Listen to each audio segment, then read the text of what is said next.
오늘부터는 누가복음을 읽어가면서 예수님 가르침과 또 행하심 그리고 예수님을 만났던 사람들에 대해서 은혜를 받겠습니다.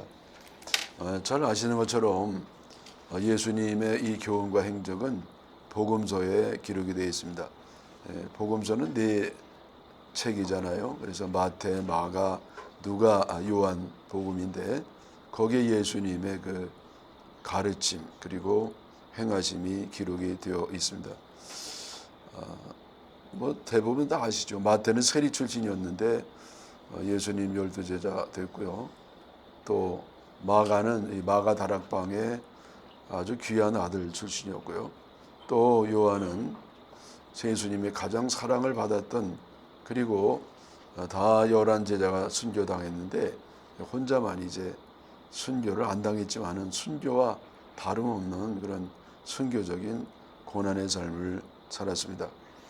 그리고 누가는 이제 의사로 다 알려져 있잖아요. 그래서 의사로서 누가복음을 기록했는데 12제자는 아니었습니다만은, 그러나 12제자를 따라다니고 그리고 사도 바울을 따라다니면서 누가복음과 사도행전을 기록한 것으로 유명합니다.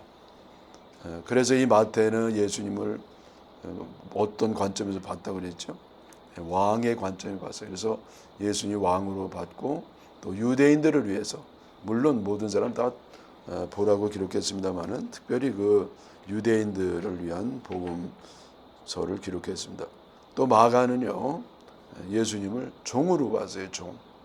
종으로 봤고, 그리고 이제 로마인을 위한 말씀이다. 또 요한은요, 예수님을 하나님으로, 예수님의 신성을 이렇게 강조했지 않겠어요? 그리고 헬라인을 위해서 이 복음을 기록했습니다. 그리고 이 누가는 어떻게 봤습니까? 누가는 예수님을 참인간으로 봤어요. 에케호, 진정한 참 인간, 진정한 인간. 모든 사람이 인간이지만 진짜 인간은 오직 예수님 한 분밖에 안 계시고요. 이방인들을 위해서 기록을 했습니다. 그래서 이 누가가 이방인 위한 기록만 한 것이 아니고 가난한 사람들, 또 여인들, 그리고 또 병자들, 그래서 이렇게 세상적으로 뒤처졌다든지 좀 부족하다든지 그런 사람들을 위해서 말씀을 기록했습니다. 그래서 이 누가는 참 따뜻한 분이에요. 또 의사였기 때문에 병자들에 대한 관심이 많았고, 또 여자들은 당시에는 요즘은 여자들이 더 여성 상위 시대라는 말이 있을 정도로 이렇게 여자들의 권리가 이제 남자들과 동등해 졌는데, 이 당시에는 여자들의 인권의 접대가 형편이 없었잖아요. 그래서 참 누가는 이렇게 소외된 사람, 사회적으로 뒤처진 사람, 부족하고 연약한 이런 사람들을 위해서 기록을 하였습니다. 이제 누가복음은요, 이제 제가 누가복음 이제 볼 텐데, 이제 1장은 세례 요한에 대한 말씀이 있고요. 그리고 2장 전반부는 예수님 탄생에 대한 기록이 되어 있습니다. 그래서 여기에 대해서는 설교한 지가 얼마 되지 않아 가지고 이건 제가 건너뛰겠습니다. 그래서 그 다음 이야기, 그래서 예수님의 어린 시절 이야기를 좀 하겠는데, 그 전에 예수님이 그 아기 때가 태어나서 며칠 되지 않아 가지고 되어진 이야기가 있거든요. 근데 그때는 언제냐면은 예수님이 나신 다음에 8일 만에 되어진 이야기예요. 여러분, 유대인들에게 사내 아이들 낳으면 8일 만에 성전이 다 될 것 같아요. 그래가지고 아이들 할례를 시키고 규례대로 하나님께 바치는 좀 맏아들애들을 그런 의식이 있었는데, 예수님도 이제 그런 의식을 치르시러 그 부모가 된 요셉과 마리아가 아기를 데리고 이제 성전에 갔습니다. 근데 이 성전에서 아주 참 너무나 훌륭한 두 인물을 만나게 되는데요. 시므온과 안나라고 하는 선지였습니다. 그래서 이 설교 제목은 시므온과 안나라는 것이고, 부제는 기다리던 메시아를 만난 사람들, 그러니까 메시아를 만난 사람도 있어요. 기다리지 않고 만난 사람이 더 많죠. 근데 기다리던 메시아를 만난 사람. 그리고 성경 말씀은 누가복음 2장 25절에서 40절. 누가복음 2장 20절에서 25절에서 40절이요. 좀 길지만은 할 수 없습니다. 예루살렘에 시므온이라 는 사람이 있으니 이 사람은 의롭고 경건하여 이스라엘의 위로를 기다리는 자라. 성령이 그 위에 계시더라. 그가 주의 그리스도를 보기 전에는 죽지 아니라 하는 성령의 지시를 받았더니 성령의 감동으로 성전에 들어가매 마침 부모가 율법의 관례대로 행하고자 하여 그 아기 예수를 데려오는지라. 시므온이 아기를 안고 하나님을 찬송하여 이르되 주제여 이제는 말씀하신 대로 종을 평안히 놓아 주시는도다. 내 눈이 주의 구원을 보았사오니 이는 만민 앞에 예비하는 것이요 이방을 비추는 빛이요 주의 백성 이스라엘의 영광이니이다 하니 그의 부모가 그에 대한 말들을 놀랍게 여기더라. 시므온이 그들에게 축복하고 그의 어머니 마리아에게 말하여 이르되 보라 이는 이스라엘 중 많은 사람을 패하거나 흥하게 하며 비방을 받는 표적이 되기 위하여 세움을 받았고 또 가리내의 마음을 찌르듯 하리니 이는 여러 사람의 마음의 생각을 드러내려 함이니라 하더라. 또 아셀 지파 바누엘의 딸 안나라 하는 선지자가 있어 나이가 매우 많았더라. 그가 결혼한 후 7배 동안 남편과 함께 살다가 과부가 되고 84세가 되었더라. 이 사람이 성전을 떠나지 아니하고 주야로 금식하며 기도함으로 섬기더니 마침 이때에 나와서 하나님께 감사하고 예루살렘의 속량을 바라는 모든 사람에게 그대에 대하여 말하니라. 죄의 율법을 따라 모든 일을 마치고 갈릴리로 들어가 본 동네 나사렛에 이르니라. 아멘. 여기 시몬이라는 사람의 특징이 이제 네 가지가 나오거든요. 네 가지가 나오는데요. 첫째는 이제 의로운 사람이라고 했어요. 의로운 사람. 여러분 의로운 사람은 뭐 바르게 사는 사람이죠. 말을 정직하게 하고 행동은 진실하게 하는 사람. 말은 정직하게, 행동은 진실하게, 위선이 없이 겉과 속이 같은 그런 사람이 의로운 사람입니다. 하나님의 정의에 따라 사는 사람이죠. 그 다음에 두 번째는 경건한 사람이라고 그랬어요. 경건한 사람. 경건한 사람은 어떤 사람입니까? 세상에 물들지 아니한 깨끗한 사람이에요. 거룩하신 하나님을 닮아서 삶이 깨끗했습니다. 또 세 번째는 이스라엘을 기다리는 사람이다. 이스라엘을 기다리는 자. 이스라엘을 구원할 메시아를 기다리는 자라. 그렇게 이제 풀이할 수 있습니다. 성령이 그 위에 계시더라. 한마디로 얘기하면 성령 충만한 사람이었습니다. 가장 좋은 것은요, 이 중에 뭐냐면은 성령 충만한 것이죠. 그래서 이 시몬은 성령 충만하기 때문에 늘 기도에 힘썼던 사람으로 볼 수가 있겠습니다. 성령 충만은 기도하지 않고는 있을 수가 없어요. 늘 기도를 통해서 성령 충만이 이루어집니다. 기도 쉬면 성령 충만이 떠나죠. 그래서 시몬은 늘 성령 충만했고요. 성령 충만하면 두 가지가 생기잖아요. 인격적으로 주님을 닮고 또 능력에 있어서는 성령의 은사가 나타납니다. 성령의 은사가. 네. 그래서 이 시몬은 어떤 은사가 있느냐. 여기 보니까 예언의 은사가 있어요. 그래서 예수님이 지금 아기 때인데 아주 갓난 아기잖아요. 근데 그 예수님을 보면서 이 아기 예수님이 앞으로 어떤 사람이 될 것을 맞추는 예언하는 그런 사람이 되었습니다. 그래서 여기 28, 29절에요. 2장 28, 29. 시몬이 아기를 안고 하나님을 찬송하여 이르되 그래서 아기를 이제 받았잖아요. 받고서 하나님 앞에 찬송을 했습니다. 그러면서 주제여 하나님이죠. 이제는 말씀하신 대로 종을 영원히 놓아 주시는도다. 그래서 이 성령께서 말씀하셨잖아요. 너는 반드시 예수 메시아를 볼 것이다. 보기 전에는 너 죽지 않는다. 나이가 많아가지고 이대로 죽나. 그랬더니 주님이 너 메시아를 보고 죽는다 그랬어요. 여러분 요즘에 난 메시아 보고 죽는다 그런 사람은 대개 못 봅니다. 여기 빠진 게 성령의 지시, 성령이 지시한 거니까 이제 확실하죠. 그래서 이제 말하기를 종을 평안히 놓아 주신다 그랬어요. 이제는 내가 마음의 짐을 덜고 편안한 마음으로 여한이 없이 가겠습니다. 왜? 메시아를 만났으니까요. 네.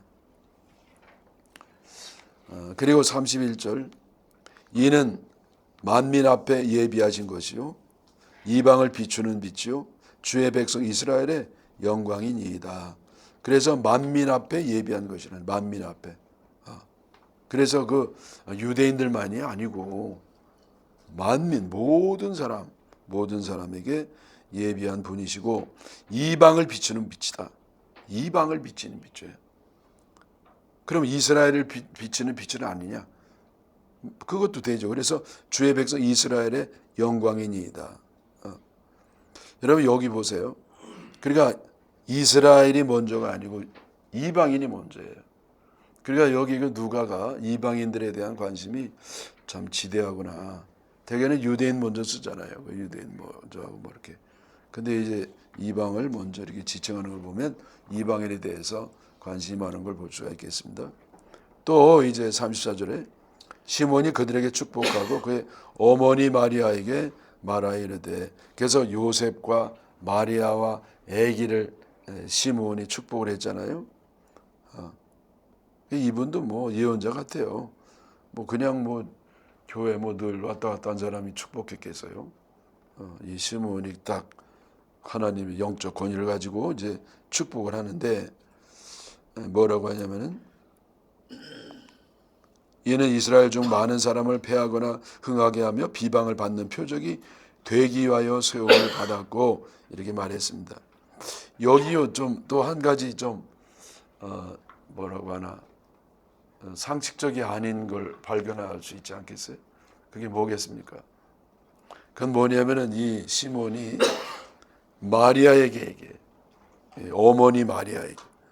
원래는 요셉 아버지에게 얘기해야 되잖아요.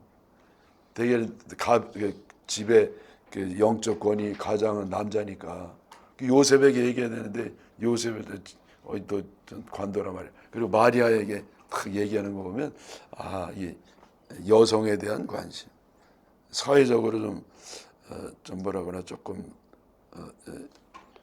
뒤처진 이런 사람들에 대한 관심을 여기서도 볼 수가 있겠습니다. 그게 뭐라고 했냐면은 이스라엘 가운데 많은 사람을 패하거나 흥하게 하며 그래서 인간의 사화복 흥망성쇠를 주관하는 분이 바로 예수님이죠. 바로 예수님이 우리 모든 사람들의 인생에 흥하고 패하는 것을 이분이 딱 주관하신다는 거예요. 대단하죠. 여러분 저도 이 정도 살아보니까요. 뭘 느끼냐면은 인생 내 맘대로 안 되는 거구나. 내 맘대로 안 돼요. 저는 그래도 나름 좀 꼼꼼하잖아요. 또 철저하고. 그래서 별 뭐 탈 없이 이렇게 지냈는데 제가 은퇴하고 나가지고요. 이게 조금 어려움을 겪습니다. 왜냐하면 뭐 코로나 있죠. 또 고금리 있죠. 그게 불경기 있죠. 그리고 막 지금 세상이 얼마나 막 태풍이 휘몰아치는 것처럼 어려움이 있습니까? 제가 중요한 기도는요, 주님이 잘 안 들어주셨어요. 뭐 나라의 리더를 뽑는다든지 교회의 목회자를 뽑는다든지 제가 어느 지역으로 간다 이런 중요한 거는요 안 들어주시고요 아주 사소한 거 잘 들어주셨어요. 근데 그래서 굉장히 참 어렵습니다. 그래서 제가 느끼는 건 뭐냐면은 이게 마음대로 안 되는구나. 내가 바르게만 산다고 되는 게 아니에요.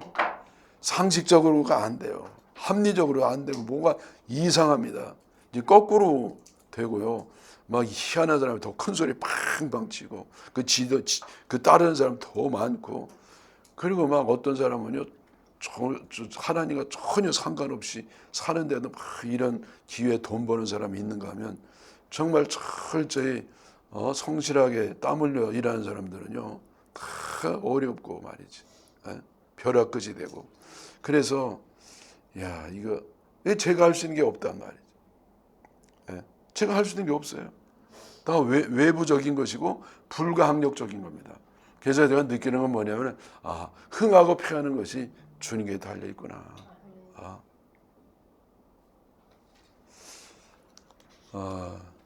여러분, 그래서 이 주님이 우리를 불쌍히 여겨주셔서 주님이 형통하도록 해주실 줄 믿습니다. 그 다음에 여기 시몬이 아기에게 대해서 한 예언이 뭐냐면요, 두 번째 나오죠. 그거는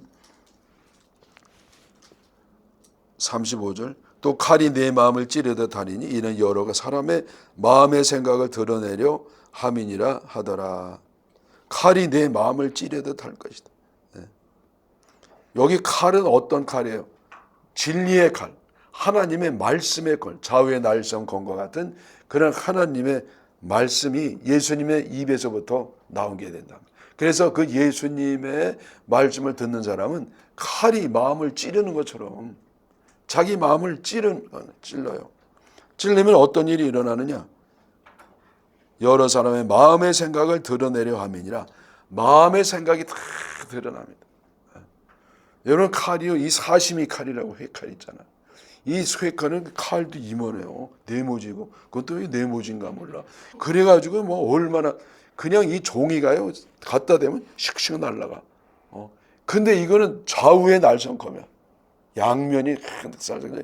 이걸 갖다 대면 심령이 막 찔러 쪼개기까지 하며 이 속에 있는 것이 다 혼과 영과 골수를 찔러 쪼개가지고요. 이걸 완전 분해해 버리고요. 그리고 아주 진심을 다 드러내는 거예요. 여러분, 이 하나님 말씀의 능력은요, 사람들에게는 없어요. 여러분, 세상에 얼마나 많은 지식이 있습니까? 얼마나 많은 말씀이 있습니까? 얼마나 말들이 많아요. 소리도 얼마나 많아요. 어제는 비행기 소리도 왜 이렇게 많이 나요? 개 소리도 많이 나더라. 그러니까 개들이 막 짖는 거야. 또 닭 소리도 있고, 하여튼 그래가지고 별의별 소리도 있고 말씀도 있고 지식도 있고 사상도 있지만은, 그러나 내 심령을 이렇게 예리한 칼처럼 찔러 쪼개가지고 아프게 하고 깨닫게 하고 책망하게 하고 양심의 가책을 느끼게 하고, 그러면서 회개해서 구원받게 하는 것은 오직 주님 말씀밖에 없는 줄 믿습니다. 예.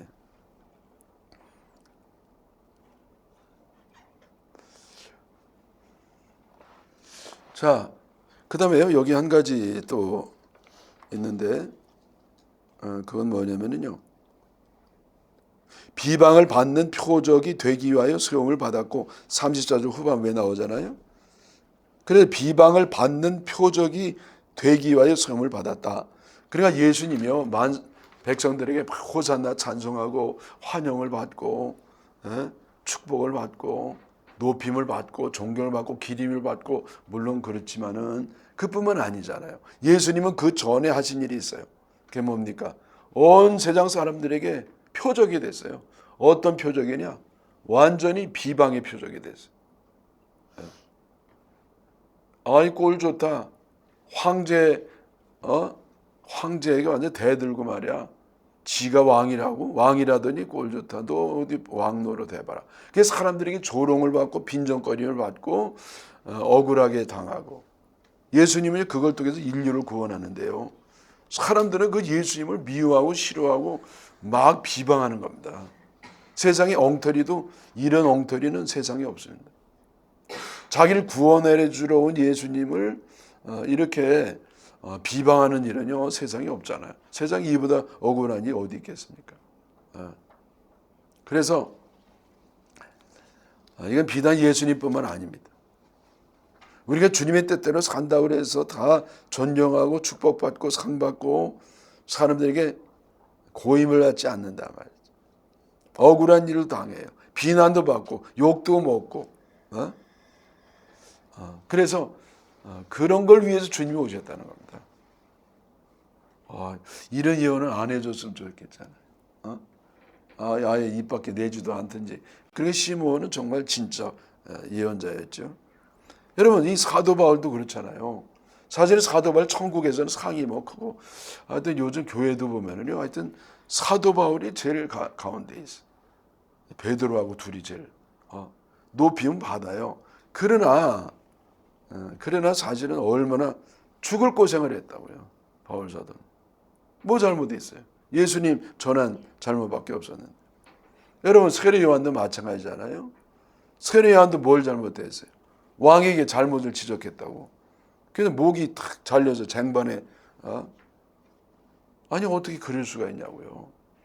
여러분 이뿐만 아니에요. 세상에 보면은요 아주 좀 착한 사람, 선한 사람이 어려움 당한 일이요 많습니다. 예수님 탄생할 때도요 2살 이하의 애들, 헤롯이 다스리는 그 이스라엘 지역에는요 2살 이하에는 예수님 그 즈음에 나가지고 억울하게 다 죽었어요. 그 애기들이 뭘 그 부모가 뭘 잘못했냐고. 잘못 있어서 죽을 것 같으면 얼마나 그런 놈들은 이렇게 질기게 오래 살아요. 근데 오히려 이 선한 사람이기 때문에 죽임을 당하는 그런 일이 있습니다. 근데 주님이 그걸 위해 오셨다는 거예요.